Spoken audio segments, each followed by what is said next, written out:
Hello everyone, टिकलेस academy of maths YouTube channel में आप सभी का स्वागत है। आज के वीडियो में मैट्रिसेस ये यूनिट को हम आगे बढ़ाएंगे और आज हम इसमें consistency of linear system of equations ये टॉपिक का 11th प्रॉब्लम सॉल्व करेंगे। तो देखिए, जो प्रॉब्लम आज हमें सॉल्व करना है वो आपके सामने है। क्वेश्चन में क्या लिखा है हम पढ़ेंगे।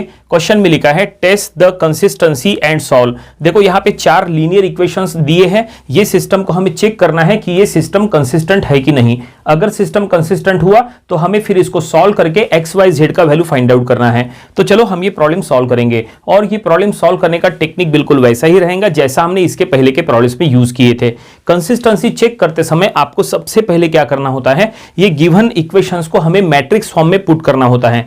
मैट्रिक्स फॉर्म में पुट करने के बाद फिर हमें फर्स्ट मैट्रिक्स और लास्ट मैट्रिक्स को कंबाइन करके एक ऑगुमेंटेड मैट्रिक्स तैयार करना है, उसका रैंक चेक करना है और फिर रैंक से हमें पता चलता है कि गिवन सिस्टम कंसिस्टेंट है कि नहीं। चलो कैसे सॉल्व करना यहां पे हम आपको बताएंगे। सबसे पहले जो गिवन इक्वेशंस है वो हम यहां लिख लेंगे। तो ये देखिए, गिवन इक्वेशंस हमने यहां पे लिख लिया है और अब जैसा हमने कहा था कि ये गिवन इक्वेशंस को हमें मैट्रिक्स फॉर्म में पुट करना है, तो ये हम यहां लिख लेंगे above equations in matrix form. Above equation in matrix form. तो मैट्रिक्स फॉर्म में पुट करते समय यहां पे टोटल 3 मैट्रिक्स तैयार होना है। पहला जो मैट्रिक्स है वो कहलाएगा कोएफिशिएंट मैट्रिक्स, जिसमें आपको कोएफिशिएंट्स का यूज करना है।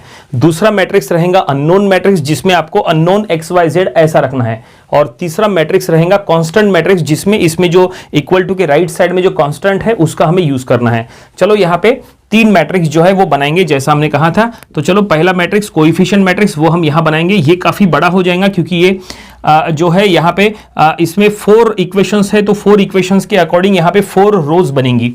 देन यहाँ पे ये सेकंड मैट्रिक्स जो कि है अननोन मैट्रिक्स और इक्वल टू के राइट साइड में कांस्टेंट मैट्रिक्स। ठीक है, तो देखो यहाँ पे पहला मैट्रिक्स है कोएफिशिएंट मैट्रिक्स। तो कोएफिशिएंट मैट्रिक्स तैयार करने के लिए आपको क्या करना है, गिवन 4 इक्वेशंस के एक्स वाई जेड का कोएफिशिएंट यूज करना है। तो देखो पहले इक्वेशन में एक्स वाई जेड का कोएफिशिएंट क्या है, 1 1 1। ठीक है, सेकंड इक्वेशन में एक्स वाई जेड का कोएफिशिएंट क्या है, 1 -1 2। हम यहां लिख लेंगे 1 -1 2।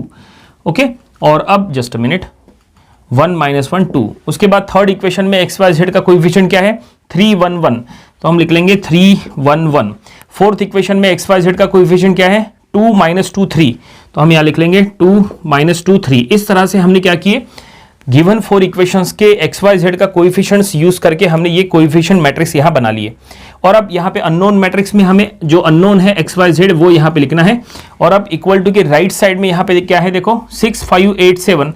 तो हम यहाँ पे मैट्रिक्स बनाएंगे 6 5 8 7। इस तरह से हमने जैसा कहा था, हमने गिवन 4 इक्वेशंस को यहाँ पे मैट्रिक्स फॉर्म में पुट कर लिया है। और अब हम क्या करेंगे, ये जो पहला मैट्रिक्स है, पहले मैट्रिक्स को हम कहेंगे एज अ ए मैट्रिक्स। जो लास्ट मैट्रिक्स है इसको हम कहेंगे एज अ बी मैट्रिक्स। और जो अननोन मैट्रिक्स है इसको हम कहेंगे एज अ एक्स मैट्रिक्स। ठीक है, ये ए मैट्रिक्स, ये बी मैट्रिक्स और ये एक्स मैट्रिक्स। इसका मतलब यहाँ पे इक्वेशन क्या हुआ, a into x is equal to b, ऐसा इक्वेशन हुआ। तो चलो यहाँ पे हम वो इक्वेशन तैयार कर लेते हैं। क्या कहा, a into x is equal to b, ऐसा इक्वेशन बना है। ये इक्वेशन को हम इक्वेशन नंबर 1 कहेंगे फिलहाल। ठीक है, अब यहाँ पे a क्या है, b क्या है, x क्या है, वो आपको यहाँ पे मेंशन करना चाहिए। ठीक है, तो ये देखिए हमने a b x तीनों को यहाँ पे मेंशन कर लिया है। एग्जाम में भी सॉल्व करते समय आपको इस तरह से मेंशन करना है और इसी का यूज करके हमने यहाँ इक्वेशन बनाया है ax is equal to b. ठीक है, इतना हो गया। अब आपको क्या करना है, अब जैसा हमने स्टार्टिंग में कहा था कि अब आपको ए मैट्रिक्स और बी मैट्रिक्स यानी पहला मैट्रिक्स और लास्ट मैट्रिक्स दोनों को कंबाइन करके ऑगुमेंटेड मैट्रिक्स तैयार करना है। तो चलो यहाँ ऑगुमेंटेड मैट्रिक्स बनाएंगे। तो हम यहाँ पे लिख लेंगे now augmented matrix. Now augmented matrix, augmented matrix को हम सी मैट्रिक्स कहेंगे। तो हम यहां लिख लेंगे augmented matrix C is equal to A और बी को कंबाइन करना होता है। तो हम यहां लिखेंगे ए कोलन बी। इसका मतलब ए और बी को अब हम यहां पे कंबाइन कर रहे हैं। तो चलो यहां पे हम कंबाइन कर लेंगे। तो ए मैट्रिक्स क्या है, देखिए ये ए मैट्रिक्स है, ये आप एज इट इज यहां लिख लेंगे 1 1 1 1 -1 2, देन 3 1 1 और है 2 -2 3। ये देखिए ये हमने ए मैट्रिक्स लिख दिए। अब आपको यहाँ पे बी मैट्रिक्स लिखना है इसी के साइड में। ठीक है, तो देखो बी मैट्रिक्स है 6 5 8 7। तो हम यहाँ लिख लेंगे 6 5 8 7। तो ये हमने ए मैट्रिक्स और बी मैट्रिक्स को कंबाइन कर लिया है और कंबाइन करके ये हमने ऑगुमेंटेड मैट्रिक्स बनाया है सी। ठीक है, तो यहां तक हम आ गए। अब आपको इसके बाद क्या करना है, ये ऑगुमेंटेड मैट्रिक्स को अपर ट्रायंगुलर मैट्रिक्स में कन्वर्ट करना है। अपर ट्रायंगुलर मैट्रिक्स क्या होता है? अपर ट्रायंगुलर मैट्रिक्स वो होता है जिसमें लोअर ट्रायंगुलर एलिमेंट 0 होते हैं। हमें इसको अपर ट्रायंगुलर मैट्रिक्स में क्यों कन्वर्ट करना है वो पहले आप समझ लो। देखो यहां पे आपको कंसिस्टेंसी चेक करना है ना, तो कंसिस्टेंसी चेक करने के लिए आपको क्या करना होता है? इसका रैंक चेक करना होता है। ये जो ऑगमेंटेड मैट्रिक्स सी आपने बनाया ना, इसका आपको रैंक चेक करना है। इसका अगर आपको रैंक पता चल गया तो ही आप ये पता कर सकते हैं कि गिवन सिस्टम कंसिस्टेंट है कि नहीं। और रैंक चेक करने के लिए गिवन मैट्रिक्स को हमेशा अपर ट्रायंगुलर मैट्रिक्स में कन्वर्ट करना होता है, ये रीजन होता है। ठीक है, तो चलो हम क्या करेंगे, इसका रैंक फाइंड आउट करने के लिए इसको अपर ट्रायंगुलर मैट्रिक्स में कन्वर्ट करेंगे। उसके लिए इसमें लोअर ट्रायंगुलर एलिमेंट्स 0 करो। तो यहां पे लोअर ट्रायंगुलर एलिमेंट्स क्या है? देखो ये जो पूरा मैट्रिक्स है इसका ऑर्डर है 4x4, इसमें 4 रोज एंड 4 कॉलम्स हैं।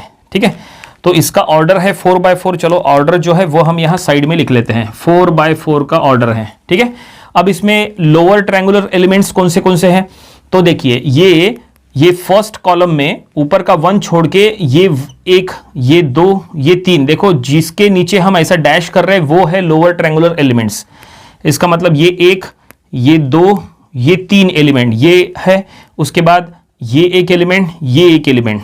ठीक है, और उसके बाद लास्ट में ये एक एलिमेंट। देखो जो एलिमेंट्स के नीचे हमने ऐसा हाफ राउंड ऐसा जो किए हैं यही है लोअर ट्रायंगुलर एलिमेंट्स। हमें क्या करना है, ये इतने प्लेस पे 0 ले आना है। अगर हम इतने प्लेस पे 0 ला लेते हैं तब जाके ये अपर ट्रायंगुलर मैट्रिक्स कहलाएगा। और एक बार ये अपर ट्रायंगुलर मैट्रिक्स हो गया तब जाके हम इसका रैंक चेक कर सकते हैं। और जब हमें रैंक मिलेगा तभी हम पता कर सकते हैं कि गिवन सिस्टम कंसिस्टेंट है कि नहीं। समझ गए? तो चलो अब ये इतने प्लेस पे हम 0 ले आएंगे। वैसे इसके पहले ऑलरेडी हमने रैंक ऑफ अ मैट्रिक्स के ऊपर नंबर ऑफ वीडियोस बनाए थे, वो वीडियोस आप देख सकते हैं। उसमें आपको रैंक कैसे फाइंड आउट करना उसका पूरा कॉन्सेप्ट आपका वहां से क्लियर हो जाएगा। ठीक है, तो चलो इतने प्लेस पे 0 लेके आएंगे। अब इतने प्लेस पे 0 लाने के लिए आपको एक मेथड का यूज करना होता है, वो मेथड का नाम है रो ट्रांसफॉर्मेशन मेथड। तो चलो रो ट्रांसफॉर्मेशन मेथड का यूज करो और इतने प्लेस पे 0 लेके आओ। सबसे पहले हम ये फर्स्ट कॉलम में देखो, ये फर्स्ट कॉलम में ये 1, 3, 2 इतने प्लेस पे हम पहले 0 लेके आएंगे। ठीक है, तो कैसे लाएंगे जरा ध्यान से देखिए। ये है फर्स्ट रो, ये है सेकंड रो, ये है थर्ड रो और ये है फोर्थ रो। ठीक है, R1, R2, R3, R4। तो आपको क्या करना है, ये जो सेकंड रो है माने जो R2 है उसमें आपको यहां 0 लेके आना है। थर्ड रो में भी यहां 0 चाहिए, फोर्थ रो में भी यहां पे 0 चाहिए। इसका मतलब आपको जो रो ट्रांसफॉर्मेशन मेथड यूज करना है उसमें आपको second row that is R2, third row that is R3 and fourth row that is R4, ये तीनों के लिए इक्वेशन लिखना पड़ेगा। चलो ये तीनों के लिए इक्वेशन लिखते हैं और ये इक्वेशंस का यूज करके ये 3 प्लेस पे अपन 0 ले आएंगे। लेकिन आपको क्या करना है, ये R2, R3, R4 का कैलकुलेशन R1 के साथ करना है, यानी फर्स्ट रो के साथ कैलकुलेशन करना है। तो फर्स्ट रो के साथ कैलकुलेशन कैसे करेंगे जरा ध्यान से देखिए। ये जो सेकंड रो है, सेकंड रो में अगर आपको यहां 0 चाहिए और इसका कैलकुलेशन अगर आपको फर्स्ट रो के साथ करना है तो यहां पे क्या है 1, यहां पे 1 है, फर्स्ट रो में भी 1 है। अगर आप 1 - 1 करेंगे तो यहां 0 आ जाएगा। इसका मतलब यहां पे इक्वेशन तैयार करना आसान हो गया। R2 - R1 करने से R2 में यहां पे 0 आ जाएगा। ठीक है, उसके बाद देखो थर्ड रो में अगर आपको यहां पे 0 चाहिए तो देखो यहां पे क्या है 3 है। इसका कैलकुलेशन फर्स्ट रो के साथ करना है, यहां पे 3 है क्या? नहीं है। अगर यहां 3 होता तो 3 - 3 0 किए होते।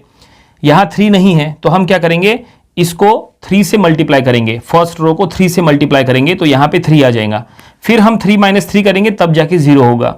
इसका मतलब इक्वेशन ऐसा है R3 - 3 ऑफ R1। ठीक है, R1 को 3 से मल्टीप्लाई करके R3 में से माइनस करना है। उसी के साथ साथ देखो यहां पे फोर्थ रो में यहां पे 2 है, हमें यहां पे 0 चाहिए तो इसका कैलकुलेशन हमें फर्स्ट रो के साथ करना है। यहां पे 2 है क्या? नहीं है। तो हम क्या करेंगे, इसको 2 से मल्टीप्लाई करेंगे। 2 से मल्टीप्लाई करने के बाद फिर हम इसमें से माइनस करेंगे फोर्थ रो के साथ, तो आराम से यहां पे 0 आ जाएगा। तो ये इक्वेशन ऐसा बनेगा R4 - 2 ऑफ R1।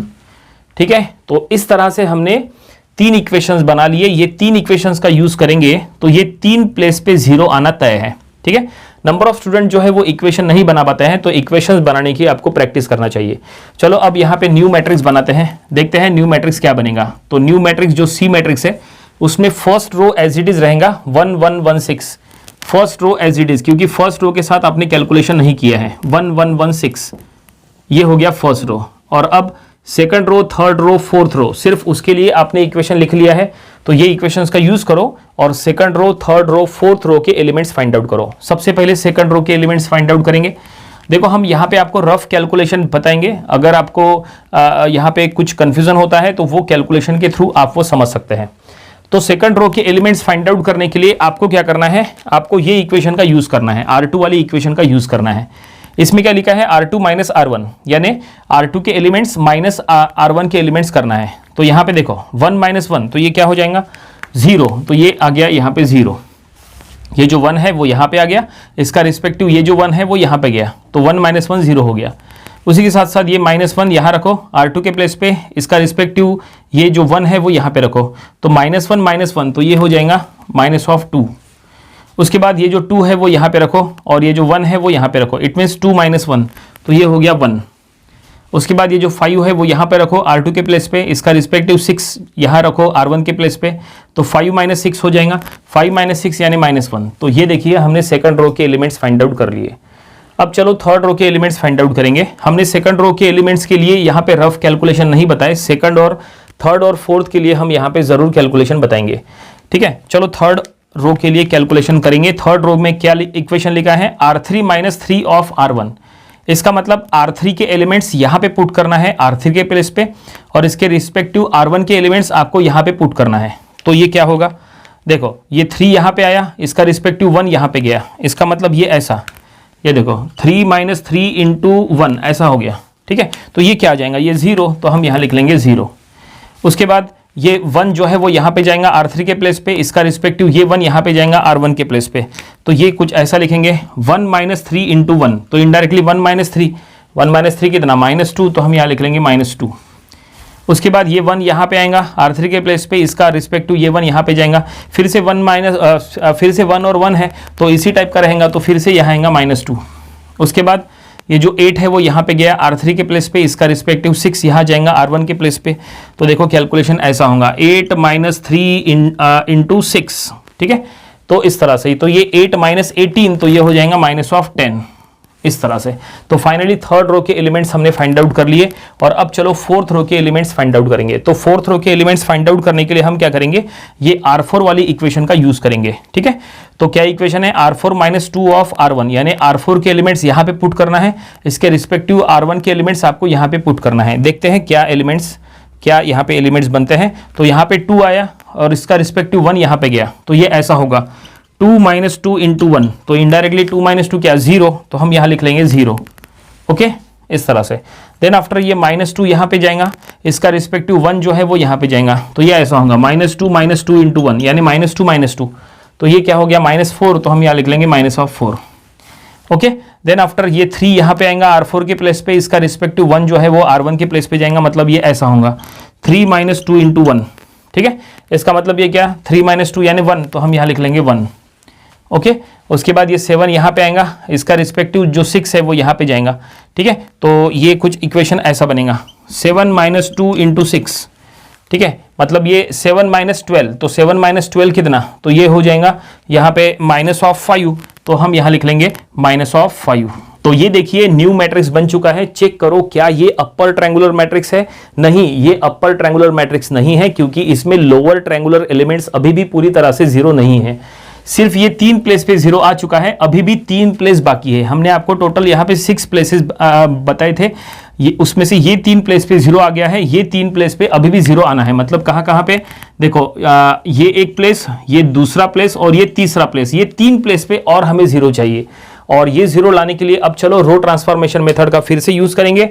हमें ये थर्ड रो और फोर्थ रो में 0 चाहिए, तो आपको थर्ड रो के लिए इक्वेशन लिखना है और फोर्थ रो के लिए भी इक्वेशन यहाँ पे लिखना है। और आपको क्या करना है, थर्ड रो फोर्थ रो में 0 लाने के लिए इसका कैलकुलेशन सेकंड रो के साथ करना है, फर्स्ट रो के साथ गलती से कैलकुलेशन मत करना। अगर आपने फर्स्ट रो के साथ कैलकुलेशन कर लिए तो क्या होगा, ये जो 0 आए थे वो भी हट जाएंगे। ठीक है, तो आपको क्या करना है, सेकंड रो के साथ यहाँ पे कैलकुलेशन करना है। तो देखते हैं क्या होगा। तो देखो यहाँ पे -2 है, इसका कैलकुलेशन सेकंड रो के साथ करना है, तो यहाँ पे भी -2 है। तो एक काम करो, दोनों को सबट्रैक्ट करो, तो -2 - -2 यानी +2 हो जाएगा, तो फिर 0 आ जाएगा। इसका मतलब इक्वेशन ऐसा लिखना है, R3 - R2 ऐसा करना है। तो क्या होगा देखो, चेक करो, -2 यहाँ आएगा और इसका रिस्पेक्टिव ये -2 यहाँ जाएगा, तो ये माइनस माइनस प्लस हो जाएगा, तो -2 + 2 0 आ जाएगा। ओके, इसका मतलब इक्वेशन सही है। अब चलो R4 के लिए इक्वेशन बनाते हैं। इसका कैलकुलेशन R2 के साथ करना है। यहाँ -4 है, यहाँ 4 है क्या, नहीं है, तो एक काम करो, इसको 2 से मल्टीप्लाई करो तो वहाँ 4 आ जाएगा। ये सेकंड रो को 2 से मल्टीप्लाई करो तो हम इसको ऐसा लिखेंगे, R4 - 2 ऑफ R2, ऐसा इक्वेशन लिख लो। उससे क्या हो जाएगा, इससे यहाँ पे 0 आ जाएगा। देखो -4 यहाँ रखो और ये -2 यहाँ रखो, तो -4 + 4 हो जाएगा 0। ओके, तो चलो अब न्यू मैट्रिक्स यहाँ बनाते हैं। तो देखो न्यू मैट्रिक्स क्या बनता है, फर्स्ट रो और सेकंड रो जो है वो एज इट इज रहेगा, 1 1 1 6, ये फर्स्ट रो है। सेकंड रो 0 -2 1 -1, ये सेकंड रो। अब चलो थर्ड और फोर्थ रो हम यहाँ पे नए एलिमेंट्स फाइंड आउट करेंगे। तो थर्ड रो के एलिमेंट्स फाइंड आउट करने के लिए आपको क्या करना है, आपको ये इक्वेशन का यूज करना है। तो चलो यूज करेंगे। उसके लिए क्या करो, थर्ड रो के एलिमेंट्स R3 के प्लेस पे पुट करो और रिस्पेक्टिव सेकंड रो के एलिमेंट्स R2 के प्लेस पे पुट करो। तो चलो हम यहाँ पे पुट करेंगे। तो ये 0 यहाँ आया, ये 0 यहाँ गया, तो इनडायरेक्टली ये 0 - 0, तो ये क्या हो जाएगा, ये सीधा सीधा 0। ओके, देन ये -2 यहाँ गया, इसका रिस्पेक्टिव ये -2 यहाँ गया, तो -2 + 2 हो गया, तो ये भी 0। उसके बाद ये -2 ये यहाँ आया, उसके बाद ये जो 1 है वो यहाँ गया, तो -2 - 1, तो ये हो गया -3। ठीक है, ये सिंपल यहाँ पे सब्सट्रैक्शन करना है, इसलिए इसके लिए हम यहाँ पे रफ कैलकुलेशन नहीं बता रहे। ठीक है, फोर्थ रो के लिए हम यहाँ पे आराम से बताएंगे। ठीक है, सिर्फ यहाँ पे सब्सट्रैक्शन करना है। देन -10 यहाँ पे आया, इसका रिस्पेक्टिव -1 यहाँ गया, तो -10 + 1, ठीक है, तो ये -9। ये देखिए इस तरह से थर्ड रो के एलिमेंट्स फाइंड आउट हो चुके हैं। अब फोर्थ रो के एलिमेंट्स फाइंड आउट करेंगे। तो फोर्थ रो के एलिमेंट्स फाइंड आउट करने के लिए आपको ये R4 इक्वेशन का यूज करना है। तो चलो यूज करेंगे। R4 के एलिमेंट्स यहाँ पुट करो R4 के प्लेस पे, और इसके रिस्पेक्ट में सेकंड रो के एलिमेंट्स यहाँ पुट करो R2 के प्लेस पे। देखो रफ कैलकुलेशन बता रहे, 0 यहाँ आया और इसका 0 यहाँ गया, तो ये इनडायरेक्टली 0 - 0, तो रफ कैलकुलेशन बताने की जरूरत नहीं, फिलहाल ये 0 है। ठीक है, अब देखो ये -4 यहाँ आया, इसका रिस्पेक्टिव -2 यहाँ गया, तो ये ऐसा होगा, देखो -4 - 2 × -2 ऐसा, तो क्या होगा -4 + 4, तो ये क्या हो जाएगा 0, तो ये यहाँ पे आ गया 0। उसी के साथ साथ ये 1 जो है वो यहाँ पे आया, उसका रिस्पेक्टिव ये वाला 1 यहाँ पे गया, तो ये कुछ ऐसा होगा यहाँ पे 1 - 2 × 1। ठीक है, तो ये क्या हो रहा है, देखो 1 - 2, तो ये -1, तो ये हम यहाँ लिख लेंगे -1। इसके बाद ये -5, ये -5 यहाँ पुट करो R4 के प्लेस पे, इसका रिस्पेक्टिव -1 यहाँ पुट करो R2 के प्लेस पे, तो ये ऐसा हो जाएगा -5 - 2 × -1, तो ये -5 + 2 हो जाएगा। -5 + 2 कितना, ठीक है, तो ये हो जाएगा -3, तो हम यहाँ लिख लेंगे -3। तो ये देखिए फाइनली R3 R4 ये इक्वेशंस का यूज किए और यहाँ पे नए एलिमेंट्स फाइंड आउट किए। चेक करो क्या ये अपर ट्रायंगुलर मैट्रिक्स है, नहीं, ये अभी भी अपर ट्रायंगुलर मैट्रिक्स नहीं है, क्योंकि एक एलिमेंट, एक ऐसा प्लेस है जहां पे 0 आना चाहिए। वो प्लेस कौन सा है, देखो यहाँ पे 0 आना चाहिए। ठीक है, इतने प्लेस पे तो 0 आ गया जो हमने आपको स्टार्टिंग में कहा था। ठीक है, बस ये एक लास्ट, ये एक प्लेस बचा है, यहाँ पे 0 लेके आना है, तो चलो वहां पे हम 0 लाएंगे। अब वहां पे 0 लाने के लिए उसका कैलकुलेशन अब आपको थर्ड रो के साथ करना है, सेकंड रो के साथ कैलकुलेशन मत करना। देखो हमने स्टार्टिंग में फर्स्ट रो के साथ यहाँ पे कैलकुलेशन किए, उसके बाद सेकंड रो के साथ कैलकुलेशन किए, अब आपको थर्ड रो के साथ कैलकुलेशन करना है। तो चलो उसके लिए हम यहाँ पे इक्वेशन बनाएंगे, R4 = R4 में यहाँ पे 0 चाहिए। ठीक है, फोर्थ रो में यहाँ 0 चाहिए, उसका कैलकुलेशन थर्ड रो के साथ करना है। तो यहाँ पे देखो यहाँ -3 है, जबकि यहाँ पे +3 है क्या, नहीं, तो एक काम करते हैं, ये फोर्थ रो को 3 से मल्टीप्लाई कर लेते हैं। अगर आप फोर्थ रो को 3 से मल्टीप्लाई करेंगे तो यहाँ -3 आ जाएगा, और फिर इसमें से सबट्रैक्ट करेंगे तो -3 -3 +3 0 हो जाएगा। देखो ऐसा लिख लेंगे 3 of R4 - R3 ऐसा। ठीक है, ऐसा करेंगे। देखो ये -1 यहाँ पुट करो तो ये -3 हो जाएगा, ये -3 यहाँ पुट करो तो +3 हो जाएगा, तो -3 + 3 0 हो जाएगा। इसका मतलब इक्वेशन सही है। चलो अब एक न्यू मैट्रिक्स बनाते हैं, तो ये हम यहाँ लिख लेंगे मैट्रिक्स C। ठीक है, first row, second row, third row as it is रहेगा, सिर्फ आपको फोर्थ रो के लिए एलिमेंट्स फाइंड आउट करना है। तो ये फर्स्ट रो लिखेंगे 1 1 1 6। ठीक है, ये फर्स्ट रो। सेकंड रो है 0 -2 1 -1। ठीक है, थर्ड रो है 0 0 -3 -9। देखो तीनों रो हमने एज इट इज लिख दिए, सिर्फ फोर्थ रो के लिए एलिमेंट्स फाइंड आउट करना है। देखो फोर्थ रो के एलिमेंट्स क्या बनते हैं, और फोर्थ रो के एलिमेंट्स फाइंड आउट करना है बाय यूजिंग दिस इक्वेशन। ये इक्वेशन R4 का आपको यूज करना है। तो चलो यहाँ पे यूज करेंगे, 0 यहाँ पे आया, इसका रिस्पेक्टिव 0 यहाँ पे गया तो ये हो जाएगा 0, ठीक है। फिर ये 0 यहाँ पे आया, फिर इसका रिस्पेक्टिव ये 0 यहाँ गया तो ये आ गया 0 अगेन, ओके। और अब नेक्स्ट इसमें देखते हैं, रफ कैलकुलेशन बताएंगे। ये -1 यहाँ आया और इसका रिस्पेक्टिव -3 यहाँ गया तो ये ऐसा होगा, देखो 3 - 1 -3 माइनस ऑफ -3, ठीक है ना। ये देखिए माइनस ऑफ -3, तो ये -3 + 3 तो ये क्या हो जाएगा 0, तो ये हो गया 0, ओके। उसके बाद ये -3 यहाँ आएगा, इसका रिस्पेक्टिव -9 यहाँ जाएगा तो ये ऐसा होगा 3 × -3 माइनस ऑफ -9 ऐसा, तो ये -9 + 9 हो जाएगा तो ये भी 0, तो ये हमने यहाँ पे 0 दे दिए। तो ये देखिए फाइनली 4th रो के एलिमेंट्स हमने पूरी तरह से फाइंड आउट कर लिए। अब चेक करो क्या ये अपर ट्रायंगुलर मैट्रिक्स है? यस, बिल्कुल ये अपर ट्रायंगुलर मैट्रिक्स है, क्योंकि इसमें लोअर ट्रायंगुलर एलिमेंट्स पूरी तरह से 0 हो चुके हैं। ये देखिए ये 1 2 3 4 5 6 इतने प्लेस पे 0 चाहिए था, 0 आ गया। यहाँ पे ये है अपर ट्रायंगुलर मैट्रिक्स, ओके। और अब हम इसका रैंक चेक करेंगे, लेकिन हमने आपको स्टार्टिंग में बताए थे कि ये जो मैट्रिक्स है सी मैट्रिक्स, ये हमने ए और बी को कंबाइन करके बनाए थे। तो ये देखो यहाँ पे हम पार्टीशन दे देते हैं, ए और बी को आपको सेपरेट करना है। ये देखो ए मैट्रिक्स इधर का, बी मैट्रिक्स उधर का, ये देखिए इस तरह से हम सेपरेट कर लेते हैं, ठीक है। तो ये इसमें से ए मैट्रिक्स को बाहर निकालो, ठीक है। कौन सा है ए मैट्रिक्स? तो ये जो मैट्रिक्स है, देखो ये जो मैट्रिक्स है ये है ए मैट्रिक्स, और ये जो मैट्रिक्स है ये है बी मैट्रिक्स, ठीक है। हमने वही किए थे ना, ए और बी को यहाँ पे कंबाइन किए थे। तो यहाँ देखो अब यहाँ पे new A matrix and new B matrix मिल चुका है, ठीक है। और अब यहाँ जो ए मैट्रिक्स मिला है इसको बाहर निकालो। तो ए मैट्रिक्स को हम यहाँ से बाहर निकालते हैं। क्या एलिमेंट्स है? 1 1 1, देन 0 -2 1 0 0 -3 एंड 0 0 0। तो ये देखिए हमने ए मैट्रिक्स को यहां से बाहर निकाले, ये है ए मैट्रिक्स। बी मैट्रिक्स को भी बाहर निकाल लेते हैं, चलो कोई दिक्कत नहीं है। बी मैट्रिक्स को भी हम यहां ले लेते हैं। तो बी मैट्रिक्स में क्या एलिमेंट्स है? 6 -1 -9 0 ऐसे एलिमेंट्स है, ये देखिए, ओके। तो फाइनली ये हमने यहां पे A matrix, B matrix, C matrix तीनों अब आपको यहां पे दिख रहे हैं। अब आपको यहां पे रैंक चेक करना है। किसका रैंक चेक करना है? अब जो हम बताने वाले हैं वो जरा ध्यान से सुनिए, ये काफी इंपॉर्टेंट है। अब देखो अब आपको क्या करना है, ए का रैंक चेक करना है और सी का रैंक चेक करना है। ए और सी का रैंक चेक करना है और आपको देखना है कि वो दोनों का रैंक सेम है कि नहीं। अगर ए और सी दोनों का रैंक अगर सेम है तो समझ जाना गिवन सिस्टम इज कंसिस्टेंट, और अगर दोनों का रैंक सेम नहीं है तो फिर आपको यह समझना है कि गिवन सिस्टम इज इनकंसिस्टेंट, ठीक है। चलो रैंक चेक करते हैं। रैंक कैसे चेक करते हैं? आपको रैंक का डेफिनेशन पता होना चाहिए। तो डेफिनेशन ऐसा है, number of non zero row in a matrix is called the rank of a matrix. क्या कहा? Number of non zero row in a matrix is called the rank of a matrix. यानी non zero row की जो संख्या है, non zero row की जो संख्या है उसी को उसका रैंक कहते हैं। तो यहां पे देखो ये जो सी मैट्रिक्स है, सी मैट्रिक्स में टोटल कितने रो है? सी मैट्रिक्स में टोटल 4 रो है, ठीक है। उसमें से कितने नॉन जीरो रो है वो चेक करो। तो देखो ये फर्स्ट रो में क्या सभी एलिमेंट 0 है?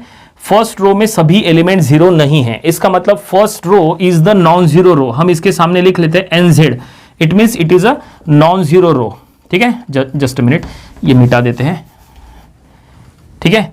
तो ये देखिए फर्स्ट रो में सभी एलिमेंट 0 है क्या? नहीं, तो ये हो गया नॉन जीरो रो। सेकंड रो चेक करो, सेकंड रो में क्या सभी एलिमेंट 0 है? नहीं, तो ये भी एक नॉन जीरो रो है। थर्ड रो में चेक करो, क्या सभी एलिमेंट 0 है? नहीं, तो थर्ड रो भी एक नॉन जीरो रो है। फोर्थ रो में चेक करो, फोर्थ रो में क्या सभी एलिमेंट 0 है? यस, फोर्थ रो में सभी एलिमेंट 0 है। इसका मतलब ये हो गया 0 रो। तो यहां पे सी में टोटल कितने नॉन जीरो रो है? तो नॉन जीरो रो की संख्या 3 है। देखो नॉन जीरो रो 3 है, इसका मतलब सी का रैंक हो गया 3, ओके। चलो सी का रैंक तो निकाल लिए, अब ए का रैंक निकालो। ए में देखो कितने नॉन जीरो रो है। तो ए की अगर बात करें तो ए में टोटल कितने रो है? ए में टोटल 4 रो है, ठीक है। तो फर्स्ट रो में क्या सभी एलिमेंट 0 है? नहीं, इसका मतलब first row is a non zero row. तो ये हो गया NZ, ऐसा लिख लेंगे। सेकंड रो में देखो क्या सभी एलिमेंट 0 है? नहीं, तो ये भी एक नॉन जीरो रो है, NZ। जस्ट अ मिनट, ये मिटा देते हैं, इसका अभी काम नहीं, ये बाद में हम लिख लेंगे, ठीक है। तो first row is a non zero row, यहां पे second row it is also non zero row. Third row check करो, थर्ड रो में क्या सभी एलिमेंट 0 है? नहीं, तो थर्ड रो भी एक नॉन जीरो रो है, ठीक है। और फोर्थ रो, क्या सभी एलिमेंट जीरो है? यस, फोर्थ रो में सभी एलिमेंट जीरो है, इसका मतलब ये हो गया जीरो रो। तो फाइनली ए का रैंक कितना है? तो ए में नॉन जीरो रो की संख्या 3 है, तो ए का भी रैंक 3 हो गया। ओके, तो फाइनली हमने चेक कर लिया है कि सी का और ए का रैंक सेम है कि नहीं। तो बिल्कुल सेम है, ए का और सी का दोनों का रैंक सेम है और दोनों का रैंक 3 है और वो नंबर ऑफ अननोन के बराबर है। नंबर ऑफ अननोन यहाँ पे क्या है? यहाँ पे एक्स वाई जेड ऐसे 3 अननोन है। देखो रूल क्या है वो समझ लो। रूल ये है कि अगर ए का रैंक सी का रैंक अगर सेम होता है और वो अगर नंबर ऑफ अननोन के बराबर है तो ऐसे में गिवन सिस्टम कंसिस्टेंट होता है और वहां पे यूनिक सॉल्यूशन निकलता है। यहां पे देखो ए का रैंक 3 है, सी का रैंक 3 है और नंबर ऑफ अननोन भी 3 है। इसका मतलब यह है कि गिवन सिस्टम कंसिस्टेंट है and there exist a unique solution. यहां पे यूनिक सॉल्यूशन रहेगा, ये कंफर्म है, ठीक है। तो फाइनली अब चलो, अब हम यहां पे लिखते हैं स्टेटमेंट में। तो ये देखिए हमने यहां स्टेटमेंट में लिखा है, क्या लिखा है हम आपको पढ़ के बता रहे हैं। Here rank of C is equal to 3, ठीक है, सी का रैंक 3 है। Rank of A is equal to 3, देखो ए का रैंक भी 3 है। सिंस रैंक ऑफ सी, देखो आर ऑफ सी यानी rank of C, rank of C is equal to rank of A is equal to 3 is equal to number of unknown, देखो number of unknown के यहां पे बराबर है, ठीक है। Therefore the given system is consistent and there exist a unique solution. ये लिखना बहुत जरूरी है कि वहां पे सिस्टम कंसिस्टेंट रहेगा और वहां पे किस टाइप का सॉल्यूशन मिलेगा? यूनिक सॉल्यूशन मिलेगा, क्योंकि दोनों का रैंक सेम है और वो नंबर ऑफ अननोन के बराबर है इसीलिए, ठीक है। तो फाइनली क्वेश्चन में जो कंसिस्टेंसी प्रूफ करने के लिए कहा था, कंसिस्टेंसी चेक करने के लिए कहा था, वो हमने यहां पूरी तरह से चेक कर लिया है। और अब हम ये सिस्टम को सॉल्व करेंगे और सॉल्व करके अब हम एक्स वाई जेड का वैल्यू फाइंड आउट करेंगे।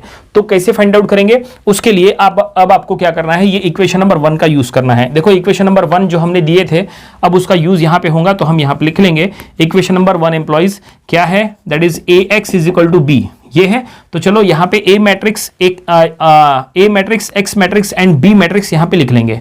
तो सबसे पहले यहां पे आएगा ए मैट्रिक्स। ए मैट्रिक्स क्या है? देखो नया वाला ए मैट्रिक्स है ना, वो यहां लिखना है 1 1 1 0 -2 1, देन 0 0 -3 0 0 0। देखो ये हमने ए को एज अ मैट्रिक्स फॉर्म में लिख लिया है। देन इनटू एक्स, एक्स यानी क्या है? एक्स वाई जेड है। देखो ये एक्स वाई जेड हमने आपको स्टार्टिंग से कहा था। एंड बी मैट्रिक्स क्या है? तो ये देखो जैसा हमने कहा था ये बी मैट्रिक्स है, देखो हमने यहां मिटा दिए थे, अब हम यहां लिख लेते हैं बी मैट्रिक्स क्या है, 6 -1 9 माइनस में और ये 0। देखो ये था बी मैट्रिक्स, तो वो बी मैट्रिक्स अब हम यहां लिख लेंगे 6 -1 -9 0। तो ये देखिए फाइनली अब हमें एक्स वाई जेड का वैल्यू फाइंड आउट करना है। उसके लिए हमने नया वाला ए मैट्रिक्स, नया वाला बी मैट्रिक्स, ये हमने इक्वेशन नंबर 1 में पुट किया है। पुट करने के बाद ऐसा हुआ, ठीक है। अब यहाँ पे मैट्रिक्स मल्टीप्लिकेशन करो और यहाँ पे इक्वेशंस बनाओ। तो चलो मैट्रिक्स मल्टीप्लिकेशन करते हैं, रो इंटू कॉलम करना है जस्ट, ठीक है। तो 1 into x plus 1 into y plus 1 into z equal to 6। तो ये ऐसा होगा x plus y plus z equal to 6, okay. Then 0 into x minus 2y into -2 into y plus 1 into z equal to -1। तो ये ऐसा -2y plus z equal to -1 इस तरह से, ठीक है। और अब थर्ड रो का करो, 0 into x plus 0 into y -3 into z, ठीक है, इक्वल टू -9। तो ये सीधा सीधा -3 इंटू जेड इक्वल टू -9 ऐसा आएगा, देखो। और फोर्थ रो के साथ करने को जाएंगे तो यहाँ पे 0 into x plus 0 into y plus 0 into z equal to 0, तो वो यहाँ पे लिखने की जरूरत नहीं है, ठीक है। इस तरह से ये 3 इक्वेशन बनी। ये जो 3 इक्वेशन बनी है उसमें ये जो पहली इक्वेशन है उसको हम इक्वेशन नंबर 2 कहेंगे, ये जो दूसरी इक्वेशन है इसको हम इक्वेशन नंबर 3 कहेंगे। तीसरे को कोई इक्वेशन देने की जरूरत नहीं है, क्योंकि यहां से अब हमें डायरेक्टली z का वैल्यू मिलने वाला है। देखो माइनस माइनस यहां पे कट जाएगा, ठीक है। और ये 9 को 3 से डिवाइड करो तो z का वैल्यू हमें मिल जाएगा, तो z का वैल्यू हो जाएगा 3। तो यहां पे हम लिख लेंगे z का वैल्यू हमें मिल गया 3। क्वेश्चन में सिस्टम को सॉल्व करने के लिए कहा है, इसका मतलब हमें x y z find out करना है। उसमें से हमने z फाइंड आउट कर लिए 3। अब क्या करो, ये जो z का वैल्यू है ये इक्वेशन नंबर 3 में पुट करो, y का वैल्यू आपको मिल जाएगा। तो ये ऐसा होगा -2y प्लस 3 इक्वल टू -1। देखो इस तरह से, ओके। यहाँ पे z के जगह 3 आ गया। और अब ये जो 3 है ये उधर शिफ्ट करो तो -3 हो जाएगा। तो ये -2y -4 हो जाएगा, क्योंकि -1 -3 -4 हो गया। माइनस माइनस यहाँ पे कट जाएगा, 4 को 2 से डिवाइड करो तो y का वैल्यू हमें मिल जाएगा, y का वैल्यू मिल गया 2। तो इस तरह से ये हमने y भी फाइंड आउट कर लिए। और अब बचा है x। तो क्या करो, ये y का वैल्यू और z का वैल्यू इक्वेशन नंबर 2 में पुट करो। तो चलो इक्वेशन नंबर 2 में हम पुट करते हैं। तो y की जगह 2 आएगा, z की जगह 3 आएगा, तो ये ऐसा होगा x + 2 + 3 = 6। इसका मतलब ये 2 + 3 कितना 5, तो 5 उधर शिफ्ट करो, तो ये हो जाएगा x = 6 - 5, तो x = 1। तो फाइनली क्वेश्चन में जो कुछ भी फाइंड आउट करने के लिए कहा था, सॉल्व करने के लिए कहा था, हमने कर लिए। क्वेश्चन में कहा था स्टार्टिंग में कि टेस्ट फॉर कंसिस्टेंसी, यानी सिस्टम कंसिस्टेंट है कि नहीं वो चेक करो, तो वो हमने सबसे पहले सिस्टम कंसिस्टेंट है वो हमने चेक किए, और उसके बाद क्वेश्चन में सिस्टम को सॉल्व करने के लिए कहा था, तो हमने सिस्टम को सॉल्व कर लिए, x का वैल्यू, y का वैल्यू, z का वैल्यू फाइंड आउट कर लिए। प्रॉब्लम यहीं पे कंप्लीट हो गया। उम्मीद करते हैं कि ये प्रॉब्लम आपको समझ में आया होगा। ये प्रॉब्लम आपको अपनी प्रैक्टिस बुक में जरूर सॉल्व करके देख लेना चाहिए। ये था consistency of linear system of equations, ये टॉपिक का प्रॉब्लम नंबर 11। इसके पहले जो हमने इसके 10 प्रॉब्लम्स लिए थे वो भी आपको स्टडी कर लेना चाहिए, और इसके आने वाले दिनों में हम इसके और भी नंबर ऑफ प्रॉब्लम्स कवर करेंगे ताकि इसकी अच्छी खासी प्रैक्टिस हो जाए। तो मिलते हैं नेक्स्ट वीडियो में। Thank you very much.